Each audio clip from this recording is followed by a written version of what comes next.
Hey there, it's Pete with GCI Turf. Hope you're having a great day today. And this video, I'm just kind of furthering my lawn care program on my neighbor's yard. Remember, we started it at the beginning of the year, looking good. Springtime went through a really hot and dry spell. The yard really struggled, started to go dormant and losing color, and well, it was just simply due to lack of rain is all it was. It was just really hot and dry. Went through a little spell to where we actually got a little bit of rain. Actually, we got quite a bit of rain at one quick time. And that allowed me to continue lawn care over here and help them out. So, you know, we got the yard pumped back up, got some disease control down, got some food in the plant, some biostimulants and things like that, and got the grass turned back around. It's looking really good now. And so basically I'm furthering my lawn care program. So you might be in this situation. You know, you might have had a real bad, tough, dry spring. Things weren't going your way. Now all of a sudden you're getting some rain, some water, and your yard's coming back to life. And so, hey, in my opinion, I've always been the type of guy to take advantage of the opportunity. So moisture's in the ground, moisture's in the plant, I can feed it a little bit. And of course I did that. It's popped back to life. What I'm doing today is kind of getting back on track and picking back up where, you know, I stopped and left off. And I want to continue feeding the turf, even though it's summertime, it's hot, it's cool season grass.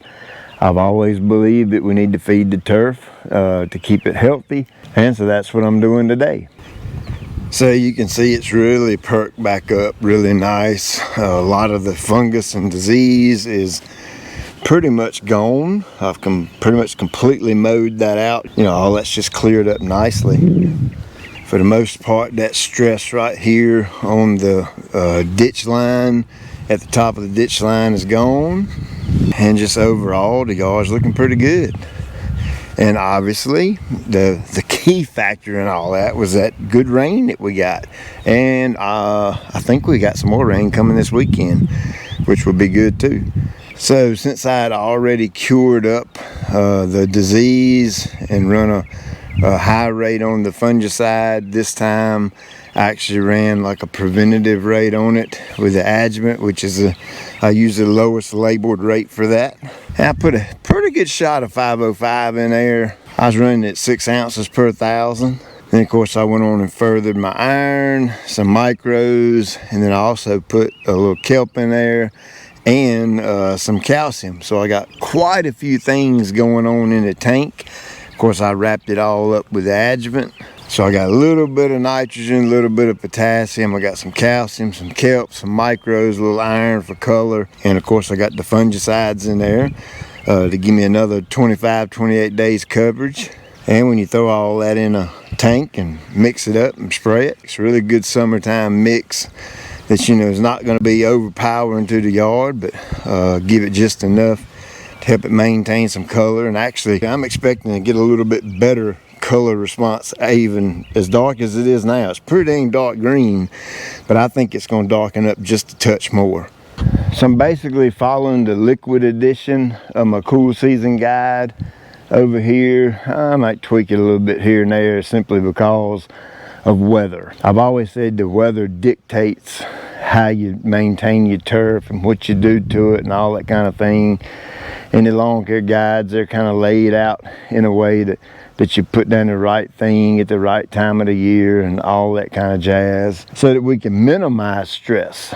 Okay, that's the whole deal. I mean, you know, you can't control the weather and the rain and all that. And, you know, a lot of yards don't have irrigation. And of course, you know, this guy has irrigation, but he's not real diligent in watering, and I'm completely okay with that. It actually gives me a good chance to show you some non-irrigated fescue, you know, in a way, kinda. Even though it has irrigation, if you don't run it, I guess that would technically mean it'd be non-irrigated, I guess. And of course, I've been mowing it. The mowing height, I got it up at 4 1/4. I've kept it like that during that drought period where it was hot. I didn't mow it. I went 4 or 5 weeks in a row where I didn't even cut the grass. I just let it go. And you know, he understands, and you know, of course I do, that it's better to stay off a stressed yard. It drives me crazy. Okay, yards around here, they take care of them, they get them looking nice, and then the mowing company's coming in, and it ain't rained for 4 weeks, and they keep cutting it, and it seems like they cut it lower and lower and lower just so they can see something fly out of the side of the deck. It drives me bananas. It drives me crazy. It'd be dust flying out of the side of the mower deck, and I'm just like, Lord have mercy, get the heck off that yard, please. Even my yard is full irrigated and gets full-blown top-of-the-line treatment, and I still skip mowing my yard every once in a blue moon in the summertime just to give it a break, give it a little bit of rest. You'd be surprised that if you have a top-notch yard and you maintain it to a T, and you water it and it's glowing like a new penny, if you will stay off of it just a week, pick a good hot week and stay off of it, and then go back the following week and mow it. Don't change your mowing height or nothing like that, and just, you know, do your normal thing. You'd be surprised at how much better that yard will look just by skipping it a week.